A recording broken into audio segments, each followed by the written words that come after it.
सबसे पहले तो इनको ये बात करने से पहले शर्म आनी चाहिए। हमने तो अपने वज़ीर-ए-आला को पहली दफ़ा इंटरनेशनल टीवी पे या नेशनल टीवी पे देखा है जब पाकिस्तान का कर्जा इतना ज़्यादा हो गया, जब ये नवाज फैमिली है, जब पाकिस्तानी चोर जब पूरे पाकिस्तान को के ख़त्म हो गए। वज़ीर आज़म साहब, चीफ ऑफ आर्मी स्टाफ साहब, आप तमाम लोग गिलगित बल्तिस्तान को छोड़ें, आप कुछ और चीज़ें निकालें जिससे हम अपने मुल्क के कर्जे उतार सकें और अपने मुल्क के लिए कुछ नया कर सकें। जीबी हुकूमत के लिए हम सिर्फ इतना पैगाम देंगे कि आप लोग खुदा के लिए अपने मुल्क के लिए और अपने गांव के लिए, अपने सूबे के लिए सोचें, ना कि आप किसी गैरों की बातों में आके उनके लिए हथियार बने या उनका आलाकार बने। एक अच्छे पॉइंट ऑफ व्यू उजागर किया है। ये तो सारी बेबुनियाद बातें हैं ना।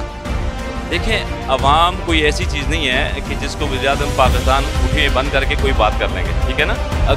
अगर कश्मीर का और गिलगित बल्तिस्तान का ज़खायर को बेच के ही अगर आपने पाकिस्तान का कर्जा उतारना है तो ये जो इंडस्ट्री बड़ी मेल इंडस्ट्री फिर को बंद कर दें। इस तरह की बातें करके, इस तरह के मामला करके कश्मीरी को और जीबी के लोगों का दिल दुखाने के मतलब है। अस्सलाम वालेकुम, जीबी प्लस के साथ मैं हूं मोहम्मद हसन और आप देख रहे हैं प्रोग्राम सदाए गिलगित बल्तिस्तान। वज़ीर-ए-आज़म पाकिस्तान शहबाज शरीफ के हालिया बयान के गिलगित बल्तिस्तान के मादनी ज़खायर बेचकर पाकिस्तान का मजमूई बैरूनी कर्जा उतारा जा सकता है। जब ये बयान सामने आया तो गिलगित बल्तिस्तान के सियासी, मजहबी और समाजी शख्सियात की तरफ से सख्त रद्द-ए-अमल सामने आया है और भरपूर इस मामले में जो है अपनी शिरकत का उन्होंने इजहार किया है और बहुत सख्त तरीके से उन्होंने इसको मुस्तरद किया है। इसी हवाले से हम अवामी राय जानने के लिए आए हैं और मेरे साथ कुछ गिलगित बल्तिस्तान के रिहायशी मौजूद हैं। इनसे पूछते हैं कि वो इस बयान को गिलगित बल्तिस्तान के हवाले से और पाकिस्तान वज़ीर-ए-आज़म के बयान को कैसे रद्द अमल का क्या होगा और वो इस बारे में क्या राय रखते हैं, ये जानने की कोशिश करते हैं। सबसे पहले तो इनको ये बात करने से पहले शर्म आनी चाहिए। वो इस वजह से क्योंकि जब हम हुकूक की बात करते हैं, गिलगित बल्तिस्तान के वाक़ई हुकूक की बात करते हैं तो वो कहते हैं कि हमारा हिस्सा नहीं है, मकबूजा का हिस्सा है, तो हम इसके ऊपर हक़ नहीं देंगे। और जब अभी पाकिस्तान के ऊपर कर्जा उतारने की बात करते हैं तो उसके ऊपर बात कर रहे हैं कि हमें जो है ना, हम गिलगित बल्तिस्तान पाकिस्तान का हिस्सा है और वहाँ के जो वहाँ के जितने भी ज़रख़े ज़मीन है या जितने भी जहाँ वहाँ पर मादनियात है वो सब जो है ना बेच कर पाकिस्तान का कर्जा उतारने की बात कर रहे हैं, जो कि हम बिल्कुल इसके भरपूर मजम्मत करते हैं। जैसे कि आप सब जानते हैं कि हम बल्तिस्तान, गिलगित बल्तिस्तान वाले, हम बल्ति स्पेशली जो है ना, हम क्या करते हैं, गैरतमंद कौम है। हम अपनी ज़मीन, अपने हज़बने में ज़मीन का एक टुकड़ा भी किसी को लेने नहीं देंगे। सबसे पहले आप हमें हुकूक दे दें अपने, सबसे पहले हमें ये दिखा दें कि हम पाकिस्तानी हैं। सिर्फ़ एक कार्ड, शनाख्ती कार्ड पर लफ्ज़ पाकिस्तान लिखने से हम पाकिस्तानी नहीं होते। जितने भी बाकी सूबों को, पंजाब में, सिंध में, जितनी जगह पर आप जिस तरह एक सूबे के हिसाब से आप जिनका जितना हुकूक देते हैं, वो हुकूक सबसे पहले हम पाकिस्तान को जो है ना, बल्तिस्तान और गिलगित बल्तिस्तान वालों को दे के देखें, फिर इसके बाद बाकी चीज़ों की बात होगी। अभी ये चीज़ क्लियर ही नहीं है कि हम जो गिलगित बल्तिस्तान और कश्मीर का जो इलाका है वो इंडिया का है, चाइना का है या पाकिस्तान का। अभी इस चीज़ का तय ही नहीं हुआ, हम इस चीज़ को मानते भी नहीं हैं, ठीक है। अगर आप सबसे पहले इस चीज़ को क्लियर कर लें फिर उसके बाद बाकी हुकूक की बात करें। मादनियात का तो किसी भी सूरत हम ये चीज़ होने नहीं देंगे, इस चीज़ का हम भरपूर मजम्मत करेंगे, हम अपनी जान भी दे देंगे, लेकिन हम ये चीज़ को उनको लेने नहीं देंगे। और सबसे पहले मैं अपने जितने भी गिलगित बल्तिस्तान के जितने भी वहाँ पे हमारे वज़रा हैं उन सबसे पहले मैं उनको तो कुछ अल्फाज ऐसे हैं जो मैं उनको बोल नहीं सकता कि यहाँ पे आके जब हुकूक की बात करते हैं तो उनको जो है ना, उनका मुँह नहीं खोलता है। आप सिर्फ ये इस बात को ज़रा देखें कि हम किस तरह गिलगित बल्तिस्तान पाकिस्तान का हिस्सा ही नहीं है, वो मानते ही नहीं है। अगर माने तो सबसे पहले देखें कि यहाँ पर जो है ना, जीबी असम्बली में हमारे लिए सीट तक नहीं है। अगर आप मानते हैं कि हम पाकिस्तानी हैं तो सबसे पहले हमें सीट दें, हमें सबसे पहले वो सारे हुकूक दें, फिर उसके बाद आप बाकी चीज़ों की बात करें ना। नहीं, वो इस हिसाब से है ना कि जैसे कि आप जगह पर कहीं एक डमी की तरह वहाँ पर इसको पेश किया गया है। आज के बाद उससे पहले किसी भी इजलास में, किसी भी ऐसे इजलास में, चाहे पाकिस्तानी लेवल पर हो या इंटरनेशनल लेवल पर हो, किसी भी लेवल पे क्या आज से पहले किसी पाकिस्तानी या हमारे वज़ीर-ए-आला को बुलाया है?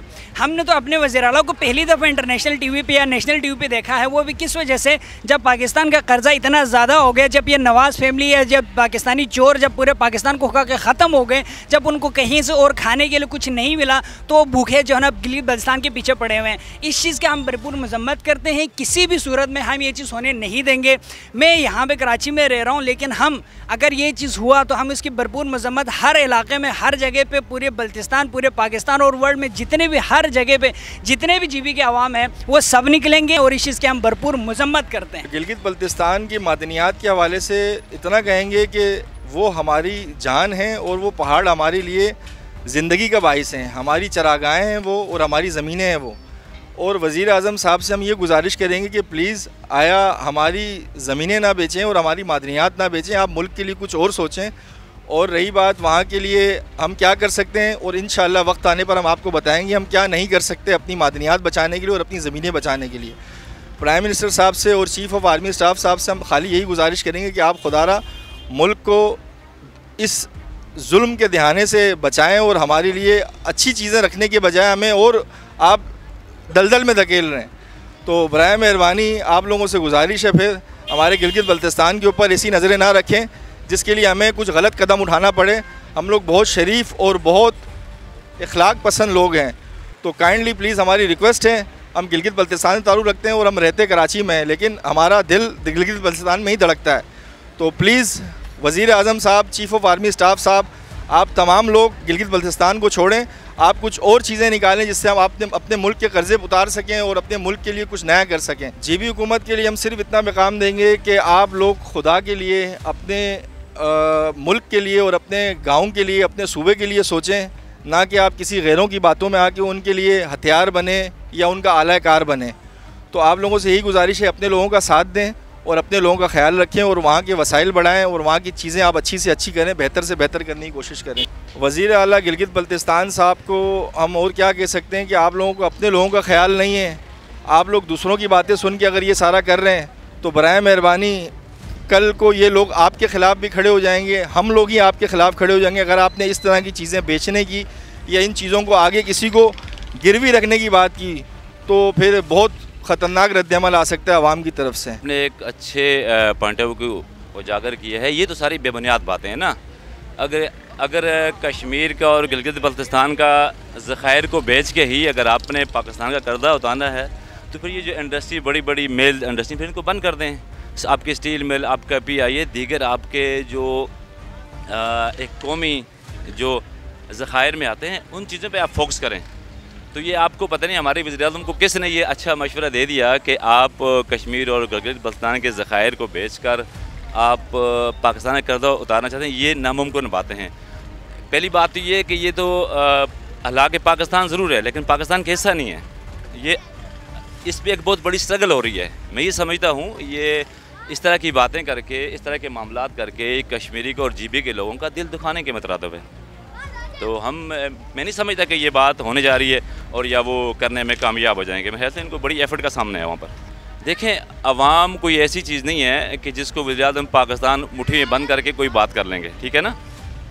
अवाम जब कोई अपना फ़ैसला देती है उसका एक बेहतरीन तरीक़ार है, एक नज़्म व ज़ब्त, एक डिसिप्लिन है, उसके तहत काम होता है।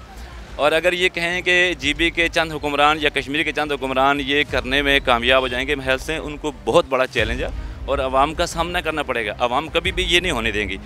मैं नहीं चाहूँगा कि मेरा घर बेचकर कोई दूसरा बंदा चाहे कि मैं अपने कर्जे उतारूँगा, तो आप नहीं चाहेंगे तो मैं भी नहीं चाहूँगा। मेरे ख्याल से ये होना नहीं चाहिए। GB हुकूमत और कश्मीर के लिए मेरा पैगाम ये है कि आप GB और कश्मीर के हुक्मरानों ज़रूर हैं, हम आपको तस्लीम करते हैं, लेकिन आप आवाम का सौदा ना करें। जब आप ये करने जाएंगे आपको बहुत बड़ा मुश्किल का सामना करना पड़ेगा वहाँ। जी नाज़रीन, तो लोग इस हवाले से कह रहे हैं कि बल्तिस्तान के हवाले से कोई भी फ़ैसला करना है तो हुकूमत पाकिस्तान को पहले वहाँ के लोगों को एतमाद में लेना होगा। वहाँ के लोगों को एतमाद में लिए बग़ैर कोई भी फ़ैसला गिलगित बल्तिस्तान के हवाले से काबिल कबूल नहीं है, क्योंकि गिलगित बल्तिस्तान का जो कॉन्स्टिट्यूशनल स्टेटस है, वहाँ का जो बैनुल-अक़वामी सतह पर पाकिस्तान की बैनुल-अक़वामी कानून, यहाँ के लोकल कानून के मुताबिक पाकिस्तान गिलगित बल्तिस्तान का जो स्टेटस है, इसकी नज़र में अगर देखें तो पाकिस्तान या कोई भी हुकूमत जो है गिलगित बल्तिस्तान के हवाले से अपना एक तरफ़ा फ़ैसला नहीं कर सकते। लोगों का ये कहना है कि अगर गिलगित बल्तिस्तान के मामले में या मादनी मामले में या वहाँ के ज़मीनी मामले में जितने भी बल्तिस्तान के इशूज़ हैं, उन्हें अगर पाकिस्तानी हुकूमत को एड्रेस करना है तो पहले वहाँ के लोगों को एतमाद में लेना होगा। वहाँ के लोगों की कंसेंट के बगैर कोई भी फ़ैसला काबिल कबूल नहीं है। देखते रहिए GB+।